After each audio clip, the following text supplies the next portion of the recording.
ದೇವರಿಗೆ ಸ್ತೋತ್ರ. ಯೋಹಾನನು ಬರೆದ ಮೊದಲನೇ ಪತ್ರಿಕೆ 3ನೇ ಅಧ್ಯಾಯ 1ರಿಂದ ವಚನಗಳು. ದೇವರ ಮಕ್ಕಳನ್ನು ಸೈತಾನನ ಮಕ್ಕಳನ್ನು ಕುರಿತದ್ದು.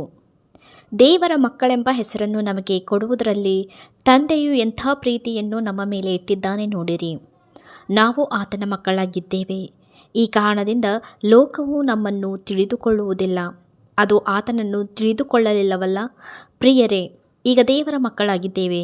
ಮುಂದೆ ನಾವು ಏನಾಗುವೆವೋ ಅದು ಇನ್ನೂ ಪ್ರತ್ಯಕ್ಷವಾಗಲಿಲ್ಲ. ಕ್ರಿಸ್ತನು ಪ್ರತ್ಯಕ್ಷನಾದರೆ ನಾವು ಆತನ ಹಾಗಿರುವೆನೆಂದು ಬಲ್ಲೆವು. ಯಾಕಂದರೆ ಆತನಿರುವ ಪ್ರಕಾರವೇ ಆತನನ್ನು ನೋಡುವೆವು. ಆತನ ಮೇಲೆ ಈ ನಿರೀಕ್ಷೆಯನ್ನು ಇಟ್ಟಿರುವ ಪ್ರತಿಯೊಬ್ಬನು ಕ್ರಿಸ್ತನು ಶುದ್ಧನಾಗಿರುವಂತೆಯೇ ತನ್ನನ್ನು ಶುದ್ಧ ಮಾಡಿಕೊಳ್ಳುತ್ತಾನೆ. ಪಾಪ ಮಾಡುವ ಪ್ರತಿಯೊಬ್ಬನು ಅಧರ್ಮವನ್ನು ಮಾಡುವವನಾಗಿದ್ದಾನೆ. ಪಾಪವು ಅಧರ್ಮವೇ. ಪಾಪಗಳನ್ನು ಹೋಗಲಾಡಿಸುವುದಕ್ಕಾಗಿ ಕ್ರಿಸ್ತನು ಪ್ರತ್ಯಕ್ಷನಾದನೆಂಬುದು ನಿಮಗೆ ಗೊತ್ತಾಗಿದೆ. ಆತನಲ್ಲಿ ಪಾಪವಿಲ್ಲ. ಆತನಲ್ಲಿ ನೆಲೆಗೊಂಡಿರುವವನು ಪಾಪ ಮಾಡನು. ಪಾಪ ಮಾಡುವವನು ಆತನನ್ನು ಕಂಡವನೂ ಅಲ್ಲ, ತಿಳಿದವನೂ ಅಲ್ಲ. ಪ್ರಿಯರಾದ ಮಕ್ಕಳೇ, ನಿಮ್ಮನ್ನು ಸನ್ಮಾರ್ಗದಿಂದ ತಪ್ಪಿಸುವುದಕ್ಕೆ ಯಾರಿಗೂ ಅವಕಾಶ ಕೊಡಬೇಡಿರಿ. ಕ್ರಿಸ್ತನು ಹೇಗೆ ನೀತಿವಂತನಾಗಿದ್ದಾನೋ ಹಾಗೇ ನೀತಿಯನ್ನು ಅನುಸರಿಸುವವನು ನೀತಿವಂತನಾಗಿದ್ದಾನೆ. ಪಾಪ ಮಾಡುವವನು ಸೈತಾನನಿಂದ ಹುಟ್ಟಿದವನಾಗಿದ್ದಾನೆ. ಆದಿಯಿಂದಲೂ ಸೈತಾನನು ಪಾಪ ಮಾಡುವವನಾಗಿ ಇದ್ದಾನಲ್ಲ. ಸೈತಾನನ ಕೆಲಸಗಳನ್ನು ಲಯ ಮಾಡುವುದಕ್ಕೋಸ್ಕರವೇ ದೇವಕುಮಾರನು ಪ್ರತ್ಯಕ್ಷನಾದನು. ದೇವರಿಂದ ಹುಟ್ಟಿದವನು ಪಾಪ ಮಾಡನು. ದೇವರ ಜೀವವು ಅವನಲ್ಲಿ ನೆಲೆಗೊಂಡದೆ. ಅವನು ದೇವರಿಂದ ಹುಟ್ಟಿದ ಕಾರಣ ಪಾಪ ಮಾಡುವವನಾಗಿರಲಾರನು. ಇವರು ದೇವರ ಮಕ್ಕಳೆಂಬುದು, ಅವರು ಸೈತಾನನ ಮಕ್ಕಳೆಂಬುದು ಇದರಿಂದ ವ್ಯಕ್ತವಾಗುತ್ತದೆ. ನೀತಿಯನ್ನು ಅನುಸರಿಸದವನು, ತನ್ನ ಸಹೋದರನನ್ನು ಪ್ರೀತಿಸದವನು ದೇವರಿಂದ ಹುಟ್ಟಿದವರಲ್ಲ. ನಾವು ಒಬ್ಬರನ್ನೊಬ್ಬರು ಪ್ರೀತಿಸಬೇಕೆಂಬುದೇ ನೀವು ಮೊದಲಿನಿಂದಲೂ ಕೇಳಿದ ವಾಕ್ಯವಾಗಿದೆ. ಕೆಡುಕನಿಂದ ಹುಟ್ಟಿ ತನ್ನ ತಮ್ಮನನ್ನು ಕೊಂದು ಹಾಕಿದ ಕಾಯಿನನಂತೆ ನಾವು ಇರಬಾರದು. ಯಾವ ಕಾರಣದಿಂದ ಆತನನ್ನು ಕೊಂದು ಹಾಕಿದನು? ತನ್ನ ಕೃತ್ಯಗಳು ಕೆಟ್ಟವುಗಳು, ತನ್ನ ತಮ್ಮನ ಕೃತ್ಯಗಳು ನೀತಿಗೆ ಸರಿಯಾದವುಗಳ ಆಗಿದ್ದರಿಂದಲೇ. ನಿತ್ಯ ಜೀವದಲ್ಲಿ ಸೇರಿರುವವರಿಗೆ ಪರರ ಪ್ರೀತಿ ಇರುವುದು.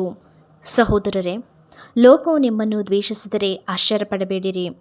ನಾವಂತೂ ಕ್ರೈಸ್ತ ಸಹೋದರರನ್ನು ಪ್ರೀತಿಸುವವರಾಗಿರುವುದರಿಂದ ಮರಣದಿಂದ ಪಾಲಾಗಿ ಜೀವದಲ್ಲಿ ಸೇರಿದ್ದೇವೆಂಬುದು ನಮಗೆ ಗೊತ್ತಾಗಿದೆ. ಪ್ರೀತಿಸದೇ ಇರುವವನು ಮರಣದಲ್ಲೇ ಇದ್ದಾನೆ. ತನ್ನ ಸಹೋದರನನ್ನು ದ್ವೇಷಿಸುವವನು ಕೊಲೆಗಾರನಾಗಿದ್ದಾನೆ, ಮತ್ತು ಯಾವ ಕೊಲೆಗಾರನಲ್ಲಿಯೂ ನಿತ್ಯ ಜೀವವು ಇರುವುದಿಲ್ಲವೆಂಬುದು ನಿಮಗೆ ಗೊತ್ತಾಗಿದೆ. ಕ್ರಿಸ್ತನು ನಮಗೋಸ್ಕರ ತನ್ನ ಪ್ರಾಣವನ್ನು ಕೊಟ್ಟದರಲ್ಲಿಯೇ ಪ್ರೀತಿ ಇಂಥದ್ದೆಂದು ನಮಗೆ ತಿಳಿದು ಬಂದಿದೆ. ನಾವು ಸಹ ಸಹೋದರಿಗೋಸ್ಕರ ನಮ್ಮ ಪ್ರಾಣಗಳನ್ನು ಕೊಡುವ ಹಂಗಿನಲ್ಲಿದ್ದೇವೆ. ಈ ಲೋಕದ ಸಂಪತ್ತುಳ್ಳ ಯಾವನಾದರೂ ಕೊರತೆಯಲ್ಲಿ ಬಿದ್ದಿರುವ ತನ್ನ ಸಹೋದರನನ್ನು ನೋಡಿ ಕನಿಕರಿಸದೆ ಬಿಟ್ಟರೆ ದೇವರ ಪ್ರೀತಿಯು ಅವನಲ್ಲಿ ನೆಲೆಗೊಂಡಿರುವುದುಂಟೆ? ಪ್ರಿಯರಾದ ಮಕ್ಕಳೇ, ನಾವು ಬರಿ ಮಾತಿನಿಂದಾಗಲಿ ಬಾಹ್ಯ ಉಪಚಾರದಿಂದಾಗಲಿ ಪ್ರೀತಿಸುವವರಾಗಿರಬಾರದು.